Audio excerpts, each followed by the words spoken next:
Thank you for joining me. Of course, we will discuss in English, and we will try to give some view from the world on the peace process and the peace process industry. And I think it's quite natural that I will start with Mr. Gentilini. I'm sure that you are really anxious to speak about the recent decision by the EU. I see on your face the excitement to speak about it, and if you need any more provocation to start, then I can give you what Yair Lapid said recently and others. So if you can say a few words about it, I will be very grateful. Yes, thanks a lot. First, I want to say I'm really happy to be here. Many thanks for the organizers. It's a real pleasure to be here. I'm here because I think the EU is a strong friend of Israelis, strong friend of the Palestinians, and this is why I think the EU wants to help in this process. I'm here. I'm happy to be in this panel, dealing with peace, dealing with the peace process. I think the EU is a strong partner of Israel. We are the main trade partners of Israel. I think the EU is a strong partner of the Palestinians. We support a lot the Palestinian Authority. And this is why I think despite what we see in the region, despite the many challenges, I think for the EU, the peace process is a real important one. And this is why it's always on top of our agenda. This is always on top of the thinking of our political leaders. This is why the High Representative Vice President Federica Mogherini puts this on top of her involvement. This is why I'm sent here. This is why I'm here. It's now a few months. I'm based in Jerusalem, trying to deal with that. So I think this is what the EU wants to do. The EU wants to be helpful in this. We like the two-state solution, as everybody knows. We are not the only one, because I think this is also what the Israeli government says. This is also what the Palestinians say. This is what the rest of the international community support. And we like to work a lot together with our partners, with the UN, with the US, with the other partners in the quartet on this. So I think this is our vision. This is what we do. This is the important thing we do. I hear your question, and although I'm not here for a long time, but I'm here for enough time to understand the context of this, to understand what the people think about that, to understand the perception. So I hear that. But let's say my perspective from somebody who deals with another issue, because the Middle East peace process is a different issue. My perspective is that this is a technical issue. This is about implementing an EU piece of legislation.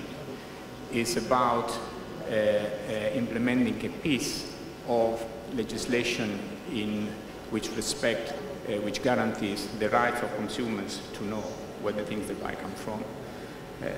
This is nothing new, by the way, because there are member states already implementing this. They are the one who will have to implement this, and this is why the European Commission, the Commission, came up with an interpretative technical note to explain how this legislation should be implemented. So I think that's what it is. And as I said, the EU is a strong friend of Israel, a strong friend of the Palestinians. And the EU does not boycott Israel. This is not about that. It's a completely different story. Actually, it might clarify things and helps avoiding boycott and those who want to boycott. So I think this is a bit my perspective. Thank you again for being here. Thank you for your question.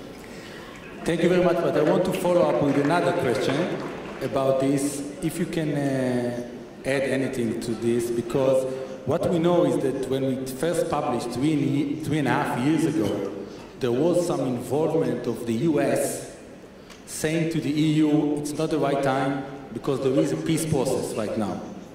So hold it, freeze it, wait with it. How much this technical procedure, as you said, that it's come up right now, relates to the fact that there is no peace process?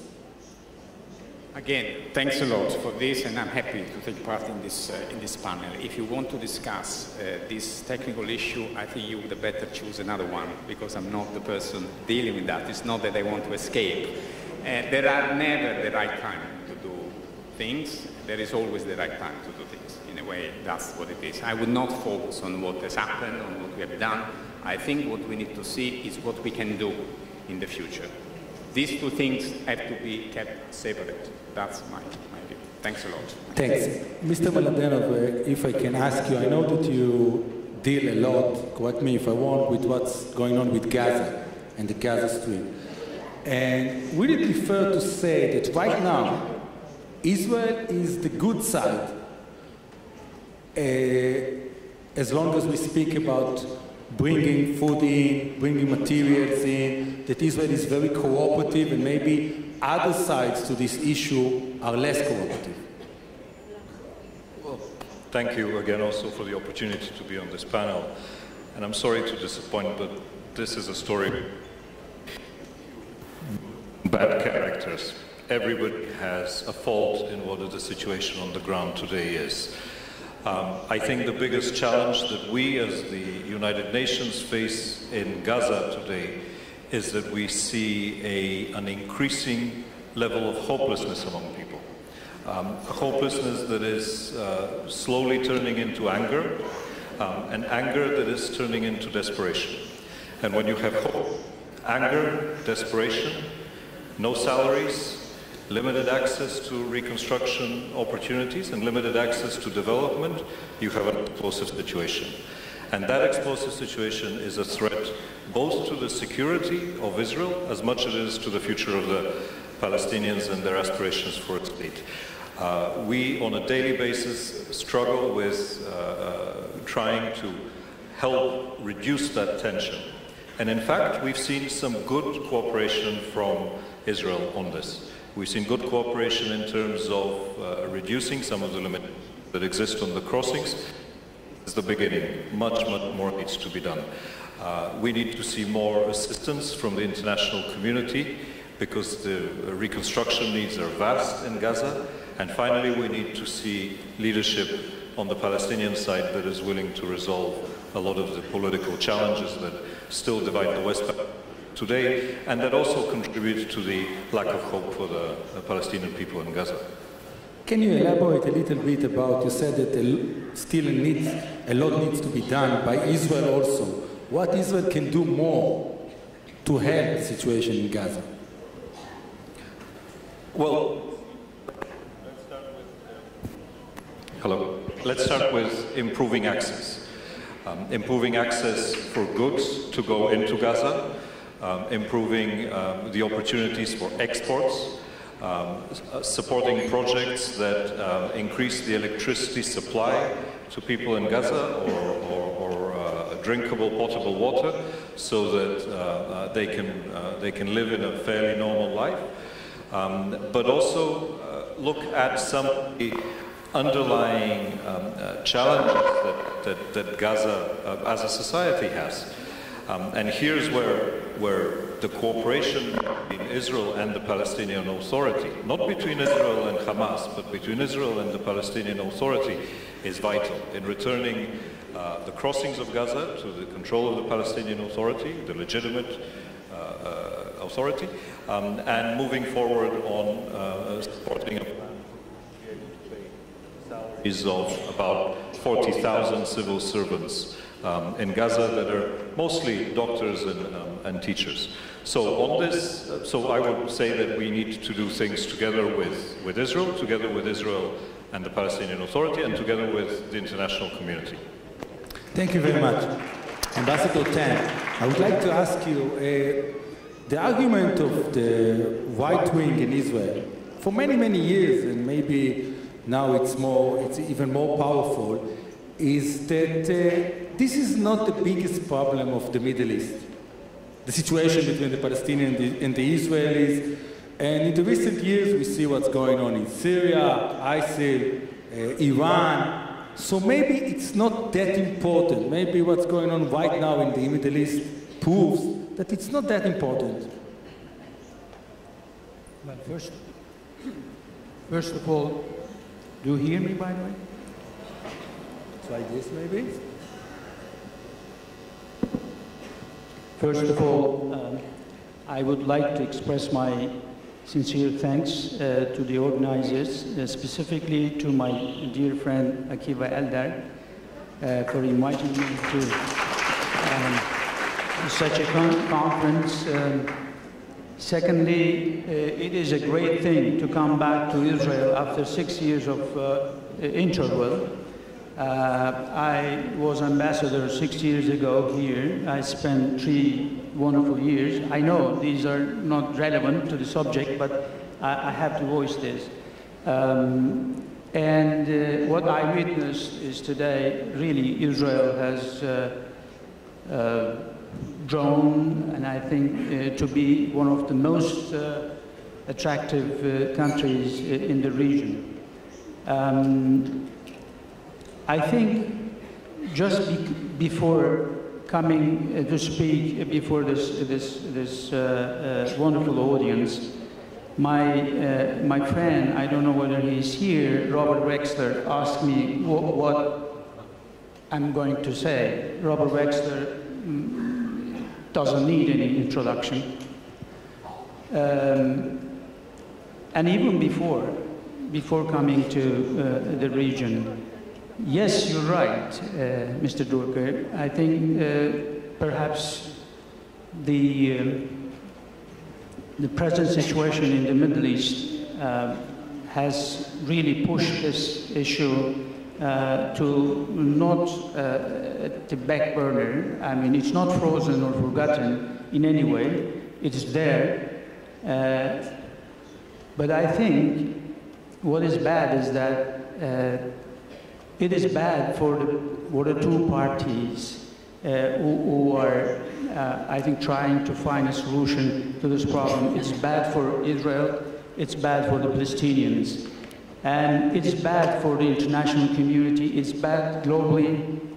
And I think the first thing, everybody knows the solution. We have discussed in this last seven decades. Everyone has come up with ideal solutions. But whether the parties believe in the solutions, whether they had the will and the power, this is a big question mark. We don't have such leaders as powerful as Isaac Rabin, 22 years ago. I mean, they did a great thing. We don't have, with all due respect to all other leaders, we don't have that quality. Where Benjamin Netanyahu? Well, I'm a diplomat, you see. I have to be diplomatic, so don't make me force me to be undiplomatic. I won't. But of course, I mean, Mr. Netanyahu is not an ideal mate for any peace effort. I'm sorry to say. But on the other hand, I mean, equally as such, perhaps, the Palestinian leaders do not have that clout whatsoever. I mean, we have Mahmoud Abbas. He is presiding a Palestinian authority in Gaza, which is beyond his reach. I mean, this is quite a weird situation. So Hamas is there still, I think, refusing to leave aside the violence. So I think there is no optimism here. Everybody knows this. But I think the reasonable people, and most of them are here today, and I think... This is it? No, I'm not saying that. I'm still diplomatic, you know. But I think, you know, how much marginal it is doesn't matter. We have to continue to fight. We cannot, ladies and gentlemen, sustain this situation.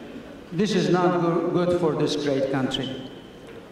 This is not good for Israel. I am telling you, as a friend of this country, as a friend of Israel, I admire this country, and I listened to the former quartet leader, Tony Blair, this morning. He was so eloquent in putting the things, and I believe we have to continue. I mean, although quartet is like a music into our ears, we should still continue to do our part as much as we can. Thank you very much. Mr. Nematt, I would like to ask you, please, maybe the beginning of the tension right now started with Haram el-Sharif, Temple Mount, and the argument made by Prime Minister Netanyahu time and again is that we never intend to change the status quo on Temple Mount, Haram el-Sharif. We never did it, and it's only an incitement made by Palestinian fraction or somebody else. From your point of view, did you see any change of the status quo on Haram el-Sharif? Thank you very much for inviting me. I'd like to first thank the organizers who made a lot of effort to have me, make me capable of attending. On the Haram al-Sharif, I believe that this is one aspect of a very important big picture that has formed a very negative public opinion outside Israel or among Israel's neighbors and beyond. And in that sense, I cannot actually legally define what is the role of each country, Israel and Jordan, in regards to the holy places. This continues to be debatable, but overall there is a responsibility for Jordan. And we should not, as custodians of the holy places, Islamic holy places, and more importantly, we should remember that, you know, the occupation of 1967, it was the territories of the East Bank and the West Bank were occupied from Jordan. Jordan was a sovereign country on that territory. And so there is also this special relationship, if you like, which makes Jordan unique in the sense that nearly half of the population in Jordan is of Palestinian origin. And that's why Jordan is much more sensitive to issues such as that. Despite, you know, saying that this issue of the Haram al-Sharif and the Islamic holy places is important, but the root causes of the problem remain the occupation of Palestinian territories. The root cause of the problem is political. It's not religious. And I think this goes across the board everywhere in the region. Even the rise of ISIS, Jabhat al-Nusra, other extremist group, is a product of politics. It's a product of oppression of people of a certain sect, whether in Iraq, the Syrian regime, you know, bombing its own population for several years, ended up producing these extremists who are a lashback. They are reaction to an action. This is not to justify, of course, this kind of extremism. But we always have to look at, you know, how did we get here? And if I want to give the perspective, you know, first from Jordan and, you know, probably across the region, there are very few people who actually still believe that there is a serious core in the Israeli body politic that wants peace based on justice. And I'm not specifying, you know, or there is a specific justice that can be implemented. It's just something that should be common sense. And when I hear the Israeli government saying, you know, the Palestinians and the Arabs should make peace with Israel regardless of the status quo, I think it's either naive or silly to actually make that kind of argument. People do not become hostile to other people for no reason. And hostility here can be, ironically, enforcing, on one side, enforces hostility on the other side. And I'm not absolving the Palestinian side or the leadership from the responsibilities, despite the fact that Israel bears the biggest responsibility as the occupier versus the occupied. And this is how it is perceived, not only by the Palestinian and the Arab side, it's perceived by most of the world. And if Israel continues to, Israeli government continues to ignore the fact and create its own reality that nobody else is accepting, it probably could do that for a while. But the outcome cannot be a positive one, in my opinion.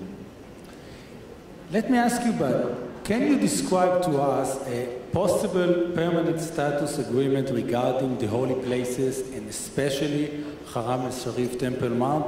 And what I would like to ask you more than if you see in that kind of agreement a role to Israel.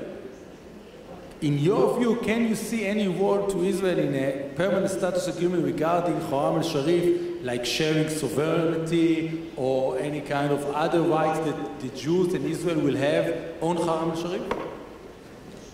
Well, in my opinion, the best formula for working formula for the holy places in Jerusalem is what was suggested by King Hussein, the late King Hussein of Jordan, who argued that the holy places should be open for everybody, and they should not one side should have sovereignty over these holy places, and that the only sovereignty is the, arguably, what King Hussein said, the sovereignty is for God, which should not belong to one state or the other. However, it belongs to us. Well, yeah, exactly. I mean, this is,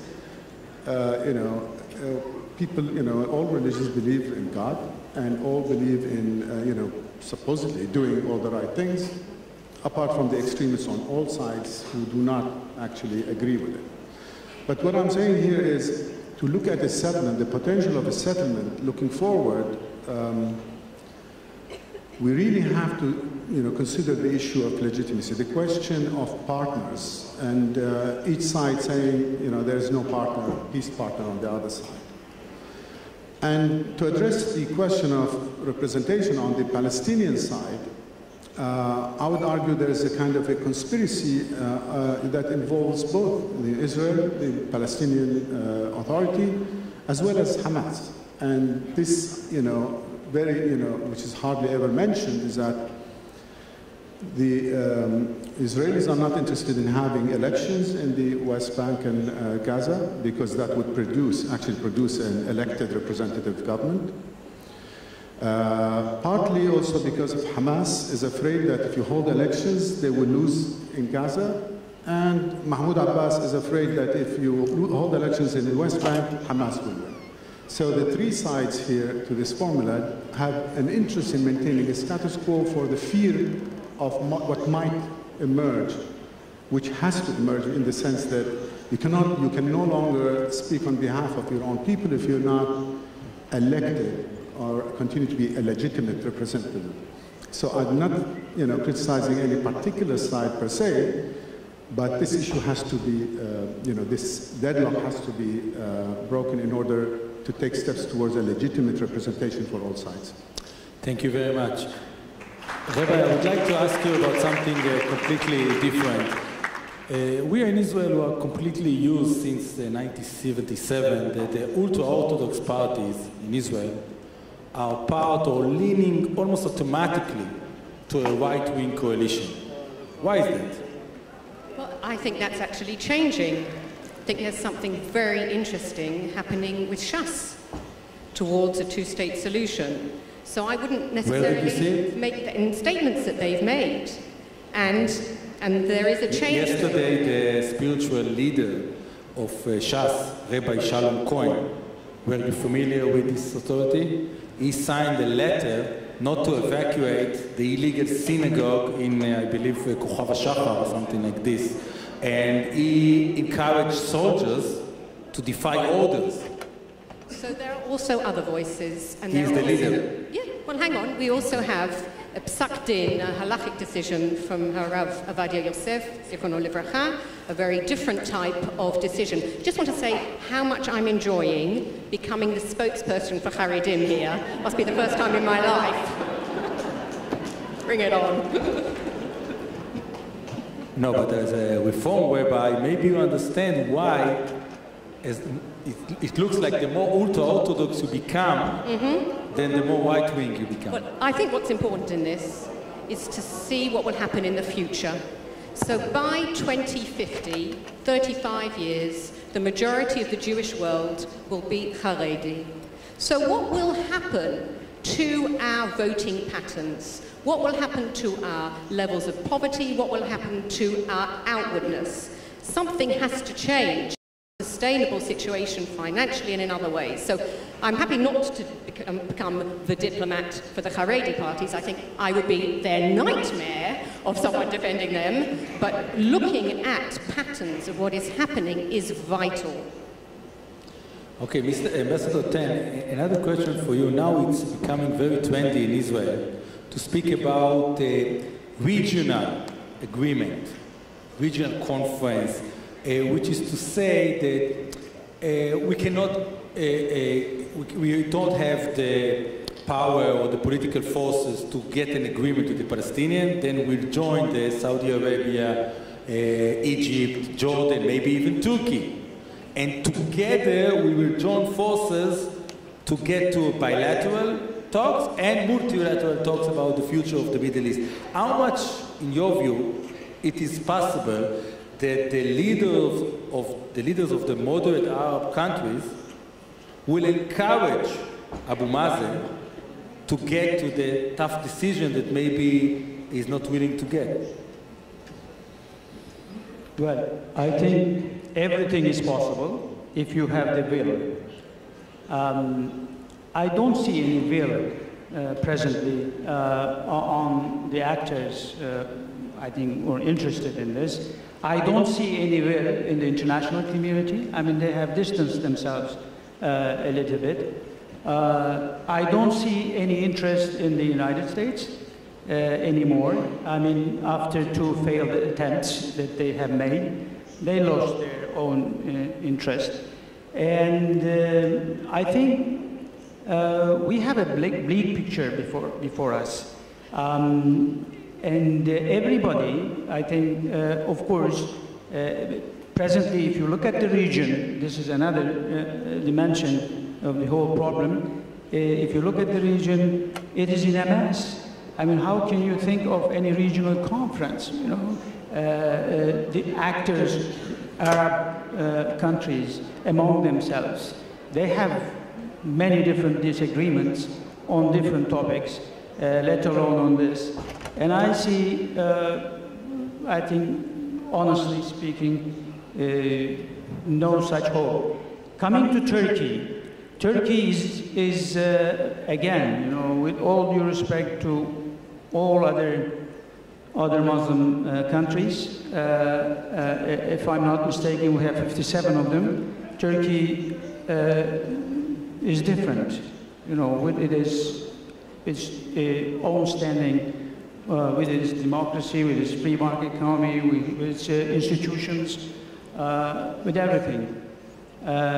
We could have really, I think, made certain differences, but for us, the political, I think, problems between the 2 countries really, I think, tie our hands presently. So, I mean, you may ask, so what are we going to do? Again, we will continue to do whatever possible in our hands. There is no other option. There is no other option. It is very simple, to me at least, that 2-state solution, you know, within the 1967 borders, I think this is it. This is it. This is as simple as that. How to reach this? We have, and all other experts for years, we have detailed our own solutions. So we know how to do it. So somebody should take the step. Again, my understanding is Israel is the strongest partner. So perhaps Israel should take the first step, the courageous step. This is, I think, important. And Turkey-Israeli relations, when it comes to normalization, it is. I'm very hopeful about it, by the way. I think can join hands, again, to make their own specific contribution. Thank you. Mr. Nematt, I would like to ask you about the role of Jordan in this. I remember in 1998, I was in the ceremony, I believe in the White House, celebrating the signing of the Y Agreement. And late King Hussein came there from the hospital, encouraging both sides, Netanyahu and Arafat, to sign on this deal. But since then, we saw, at least publicly, a very low-intensity involvement of Jordan in trying to bridge the gaps, of encouraging maybe also the Palestinians to do the tough decision, to back them with doing this decision. Do you see any leverage of the King Abdullah to do that? Will he be willing to do that? I think that King Abdullah would like to do anything possible that would pave the way or help pave the way for a political settlement. He has made that very clear from on many occasions, and in a sense, the Jordanian position can be summarized in a simple statement. If the Palestinians agree to a settlement with Israel, Jordan has no business but to support. So Jordan supports whatever the Palestinians basically decide in a negotiated settlement. The problem is I refer here to the low intensity of relations between Jordan and Israel. I think the relationship remains strategic. There is ongoing security cooperation that functions between the two countries. And however, having said that, I would like to comment on statements about a regional approach to the solution. I think with the events that are taking place now in the region, this is much more difficult than it was ever in the past. While I still support the Arab initiative, but I cannot see how collectively you have this kind of approach at a time when internal challenges are dictating foreign policy. As we've heard earlier, Egypt is in a very, very difficult situation, both economic and political. Jordan is in a box in the sense that it has threats across its borders from all sides, almost.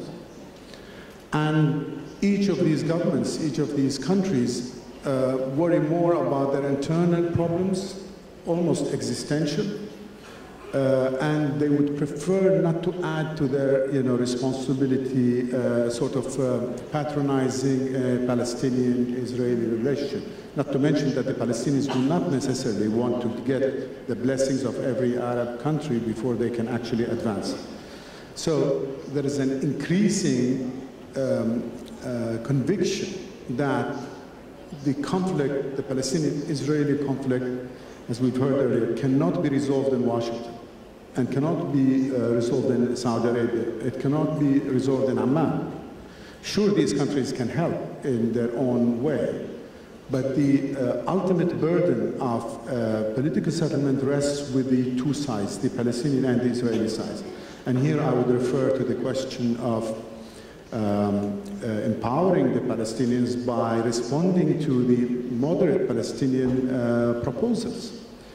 A lot of people say, well, the moderates are weak, which is true, but they are weak specifically because their moderation was received by more hardline positions from the Israeli government.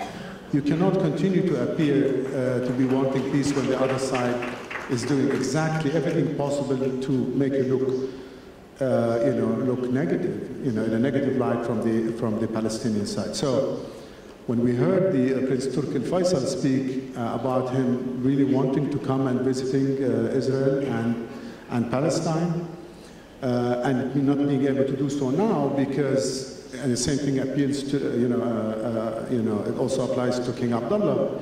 You cannot come to Israel at a time when Israel, as we heard a member of the government speak, a little while ago, when Israel is saying there is no land for peace. We want peace for nothing. In other words, we want everybody to accept the status quo, which is Israel continues to occupy the territories against, all international, against, the logic, in a sense. And anybody who comes and, shakes hands with the Israeli Prime Minister today, although I know that the King Abdullah meets regularly with Prime Minister Netanyahu in Amman, but anybody who comes to Israel is going to be perceived by public opinion as complicit in accepting this status quo. So, and many people do not want to do that.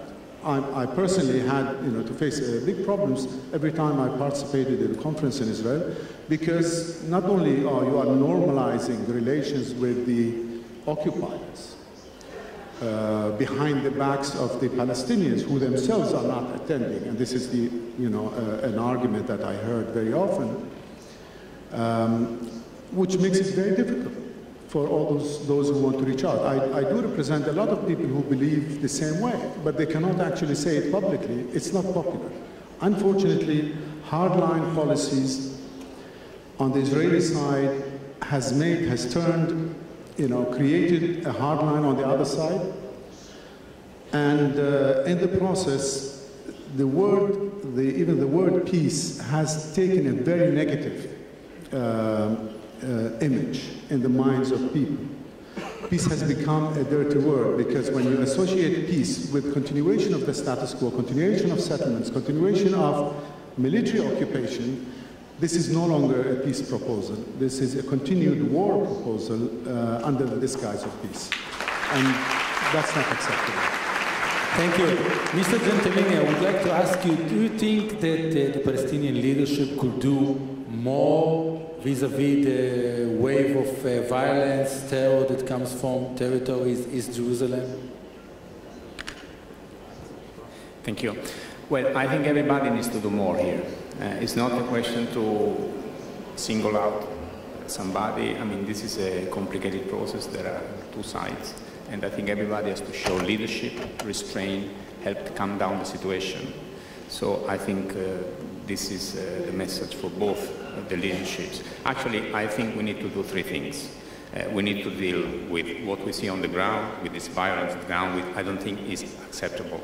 And I think we need to do this very soon. And the two sides have the main responsibility to deal with that. And we all have to support a clever way to deal with that. This means resuming some kind of political process, because it's through a political process that you can help dealing with what you have on the ground. And this is the second thing. And as I said, the EU has been doing a lot of things in the past few months. I think we have been working on how to bring the region into this, and I've been traveling in the region also with Nickolay, with the other envoys of the quartet, to Cairo, Amman, Riyadh, to help everybody to come and support this. But most importantly, I think, dealing with what we see on the ground, we need to relaunch some kind of political process, which means we need to very soon come up with some measures, both in the West Bank, in Gaza, which can help the life of the people, improve the situation, measures which are consistent, maybe with prior agreements, and measures which are aimed at empowering the Palestinians and upholding Israel's security. I think this is what. Well, I mean, in New York, we had this huge meeting of the court principals that upon, let's say, initiative of all of us, but internationally, the European Union, we have involved also regional leaders. There were the foreign ministers of Egypt, Jordan, Saudi Arabia, and what we came up with is a request to deal with these measures on the ground. We mentioned some areas. I don't want to make a list because I think it's up to the two sides to come up with what is possible, and I think they know better than anybody else what it is possible. But if you look at what has been already agreed, if we look at exploitation of natural resources, energy, water, but something which goes beyond the economy actually. You have to look also at the institutional thing and security. I think there are plenty of things. Again, it's up to them. They know very well what they need to do. If you want, they want really to help. And we will support that. That there is no doubt. And I have no doubt that the EU, the UN, the US, everybody will be back in this, provided it's serious, provided it's now, provided, again, leaderships. That's what we need. Because Prime Minister Netanyahu said that one of the things that should be done is that the Palestinian president, Mr. Abbas, should denounce publicly the violence. Do you think this kind of statement can help to reduce the violence? As I said, we appeal to both leaderships to show the leadership, to use restraint and to calm down the situation. Of course, there are useful things that you can say, useful things that you can do. Actually, in my view, it's very important that everybody comes out against violence. Everybody has to do that. Yes. I see. Mr. Mladenov, please, do you think, we heard today, this morning in this conference, Prime Minister Blair saying that maybe we should start some kind of a dialogue with Hamas. I'm not sure that I quote him directly, but do you think that Hamas should be part of a political dialogue regarding those issues, not only economical or procedures thing, but political dialogue about the future of this conflict? I think it's a distraction. I think that's a distraction. I think we need to focus on the real issue, which is at hand. And let's face it, there are two very, very important questions that need to be answered by both Israel, the Israeli public, the Israeli leadership, and actually both sides. First, if you accept the right of the State of Israel to exist, how can you deny the right of the State of Palestine to exist?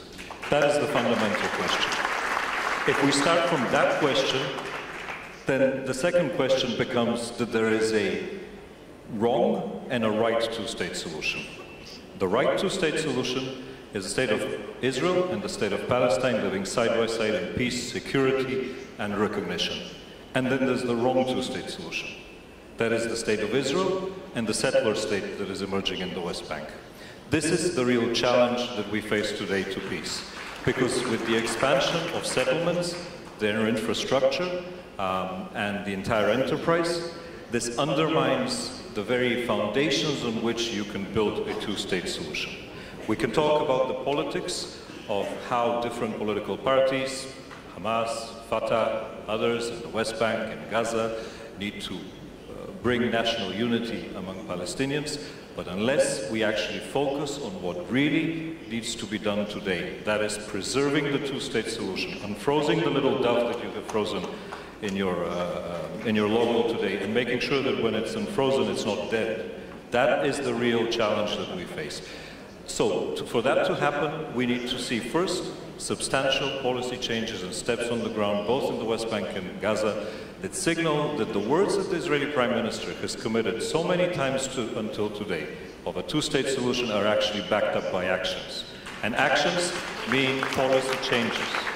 We need to see substantial institutional, economic, and security policy changes that give hope to the Palestinian people that at the end of this road there is a two-state solution. Secondly, we need to bring in the region.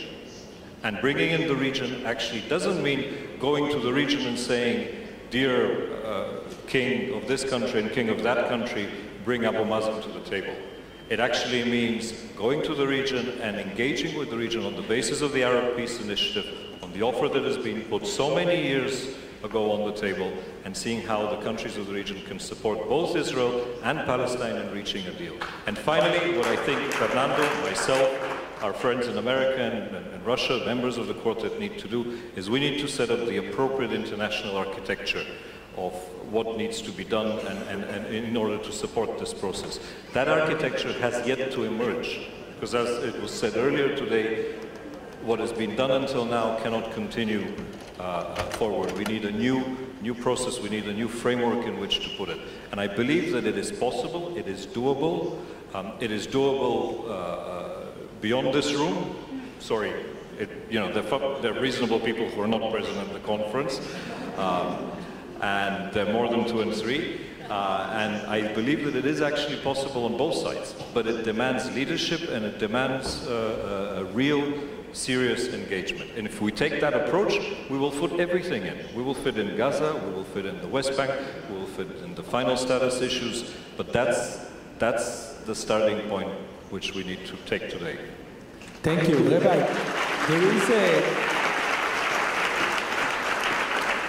There is a very popular argument in Israel made usually by leftists that a lot of Jewish people, youngsters in the world, becomes more and more distant from Israel because of the policy of the last 6 years or so. How much it's true, this argument? So it's a very important question. And Thank today you. a survey came out 4 hours ago with some answers.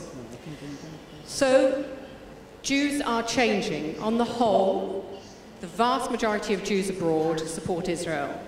But there is a change, and I think it's best said with some letters and numbers. First of all, whereas most people would say that they Jews identify with Israel, fewer people identify with the Z word, with Zionists. They are finding it harder to identify themselves as Zionists. That number has decreased over the years. It's still the majority of Jews, as far as we know, but it is decreasing. The next letter, O, the O word, occupation. People increasingly are using that word for what is happening. The A word, apartheid. People are debating it. The other thing that's really fascinating that's happening amongst younger people is about BDS, boycott, divestment and sanctions. There is a discussion about this which I find very distressing, because as Jews and as a Zionist and also as Israeli and a Brit, I feel that we are one.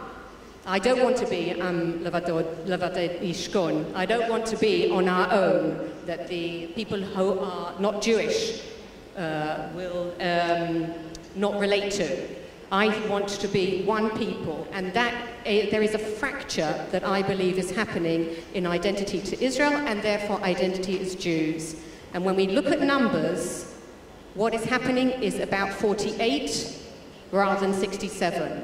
Young Jews are not able to articulate 48, let alone deal with 67. So Jews are not able to say why we have a legitimate right to a Jewish state with what is happening. And the fortress Zionism and fortress Judaism that we see is impacting on Jews in the diaspora. And we need it to be very different. We need Jews in the diaspora to be strong in their Jewish and Zionist identity, and it is changing. I know that you are really anxious to compliment the Prime Minister Netanyahu, for his latest statement regarding the reform and conservative communities in the US, don't you? I didn't hear the beginning of your sentence. You really want to compliment Mr. Netanyahu, right? He spoke about dialogue for the first time. Yes, I mean, Try as hard as you can. No, I'm just in an interesting position. So yes, I think people change. Our President Rivlin, when he started his kahuna here, his term here, had very distressing views about progressive Jews, and I think that has changed.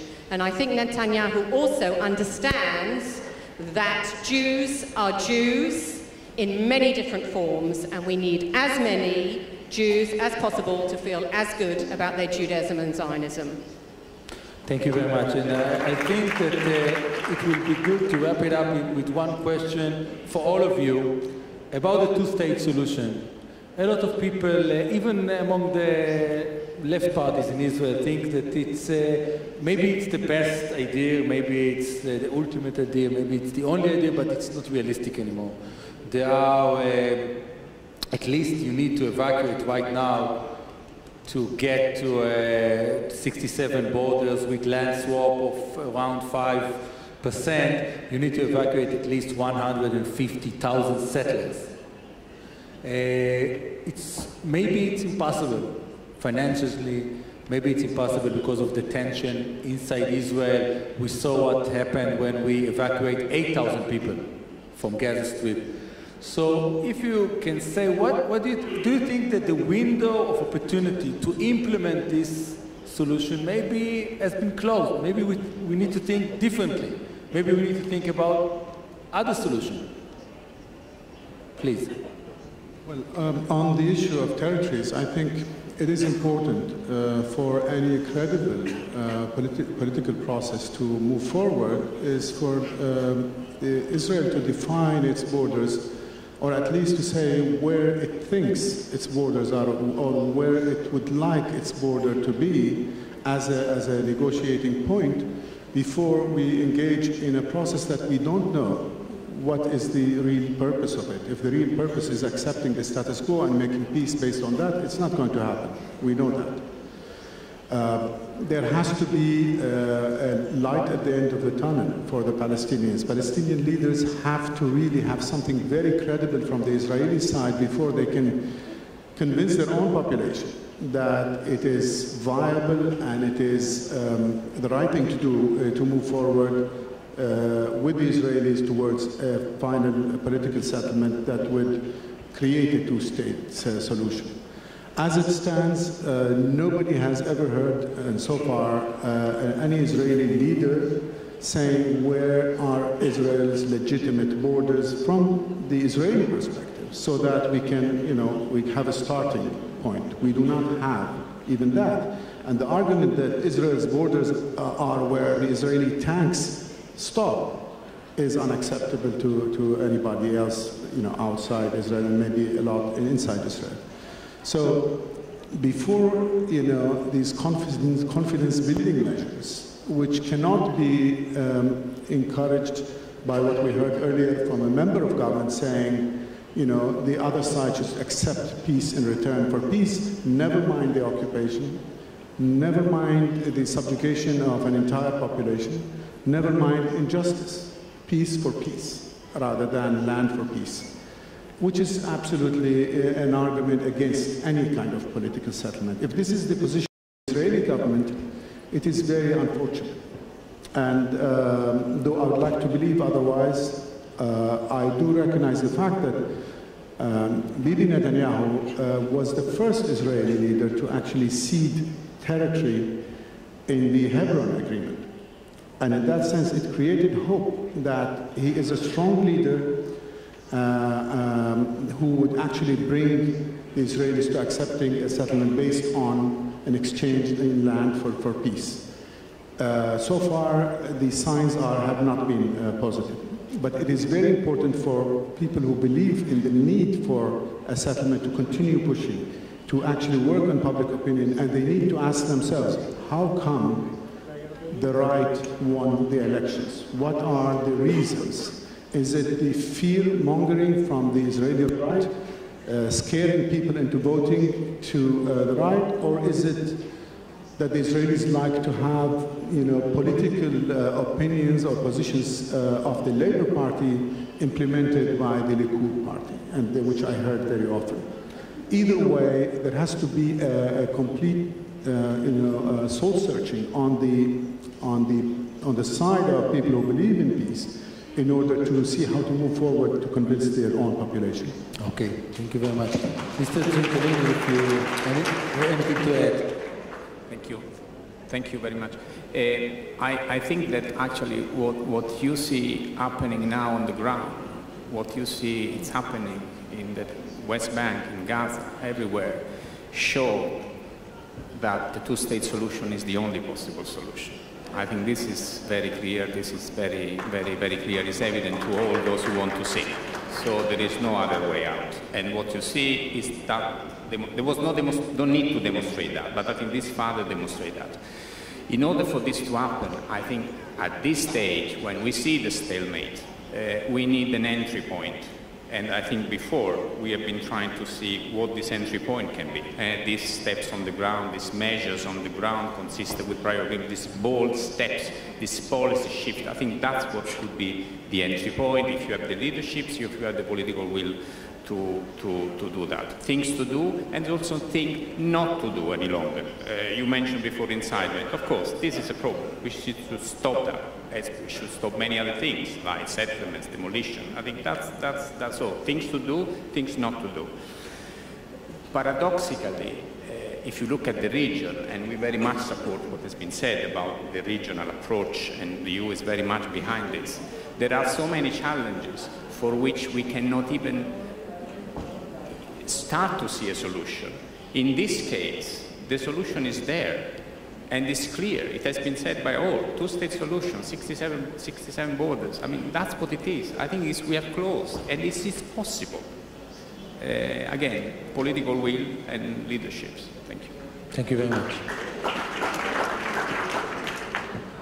Of course it's possible. However, the window for it to be realistic is closing. And this is why it is necessary to seize the moment and to show leadership in moving forward. Because the fundamental question that all face, Israelis and Palestinians today, is security. And the one-state solution does not bring security to either one.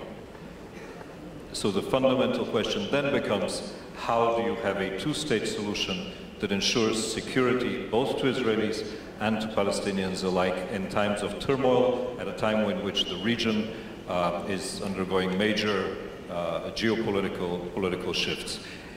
That is why I think what we need to do now as the international community is really bring both sides back to the negotiating table in a manner that is meaningful, not in a manner that is fake or that is for the cameras, but in a manner that is meaningful. And for it to be meaningful, we need to start with the situation on the ground. Unless the situation on the ground changes, we cannot engage with the rest of the Arab world, we cannot set international architecture to support the process, we cannot actually move forward. But this window is still there. Thank you very much. I'll be very brief. I think everything is possible. I think this question, as everybody agrees, will be solved not as, again, I think voiced out by other panelists, by anyone's help but Israel and Palestine. And I think in that sense, I served in the then Soviet Union. The Soviet administration had a sort of a negotiating mentality at the time. When you spoke to them on something, they used to say, what is ours, what is yours is negotiable. This is not fair. I mean, this mentality mostly again, with all due respect, on the Israeli side, really doesn't help. And I think Israel has that power to change its policies, which I don't see any, immediate result on that. But anyway, I think if it is done, we can move forward and we can have certain progress. Thank you. Very quickly. Thank you. The vast majority of Jews in the diaspora believe in two states, and when they're asked about settlements, the vast majority agree with the following statement: I feel a sense of despair every time Israel approves further expansion of settlements. So the message from the diaspora is two states, two states, two states. Thank you very much. I would like to thank all of you for your time and energy. Thank you.